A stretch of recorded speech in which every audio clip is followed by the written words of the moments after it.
Ang pagsalig o pag-ampo sa Ginoo mao'y sikreto alang sa kalampusan. Siya si Edita Rose Chavez, 23 anyos, lumad nga taga Sugbo o graduate sa kurso nga Geology sa UP Diliman o nag-top 2 sa Geologist Licensure Examination 2022. Usa si Edita ka-achiever sa iyang pagtungha o gawa sa iyang school life, hilig niya ang pag-trek isip stress reliever ug aron nga mahangup ang kaanyag sa kinaiyahan. Karong buntaga, ma-inspire kita sa iyang istorya isip usa ka top-notcher sa GLE 2022 dinhilang sa GMA Regional TV Live.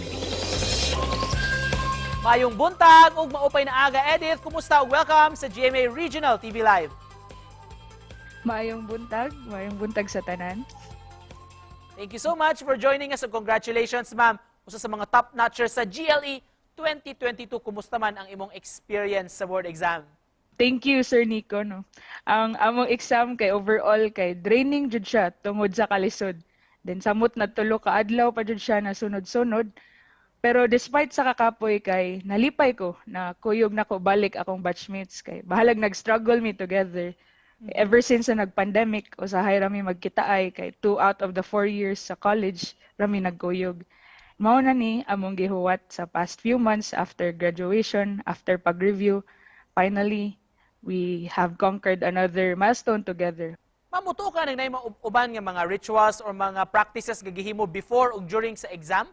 Doon na ba kay gibuhat sa ani? Usa ra jud na akong gibuhat no. Since pagsugod review, since sugod sa pag-exam, even after kay ang ako ra jung buhaton kay magampo sa Ginoo. So halos sa tanan ako buhaton kay akong kaistorya ang Ginoo. Then sige ra jud ko ingon niya, especially sa last few days na akong gusto ra jud Lord no makapasar.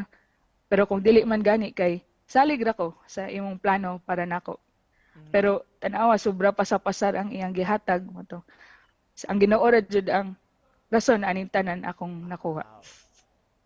Wow. Para kanimo, Ma'am Edith, unsa may nakapa-interesting sa field sa geology? Ang geology, makit-an nimo tanan fields of science no. From physics, biology, chemistry, marine science, even engineering naa sa geology. And it is also a science na that works in different time scales. So kung pasabot ani, magtuon mi og stuff na would take seconds to occur pareha ng pag-react sa mga bato immediately with different acids. One with nature, ingon pa ka. Are you also into hiking o trekking, Ma'am Edith? Oo, and mauna kanang sa among organization sa geology sa UP kay apil na siya sa among mga yearly events sa una before pandemic na mo climb me og mountain sa Rizal or kuan sad sa among mga subjects kay usay mga to og mga lagyo na mga lugar pareha ng Baguio sa Ilocos. Ma'am Edith, kaniadto pa achiever na jud ka sa eskwelahan? Kuan from elementary to high school apil ko sa honors sa batch pero dili jud ingon ang top achiever pero aside sa academics kay apil sad ko og kanang journalism competitions and sports competitions kanang basketball ug badminton. Then even through sa akong college kay og sa board review kay I tried to maintain both academics and also sa sports activities para to give myself a breather sa review. So mo to kong tips sa akong mga naminaw karon na nag-review kay find an activity that helps you get through the day or week sa review season kay dili ra jud dapat na permi ang pagtuon ang buhaton no? We should always have to remember to take care of ourselves. And just to close this, Ma'am Edith, unsay message nimo sa atong mga kapuso viewers?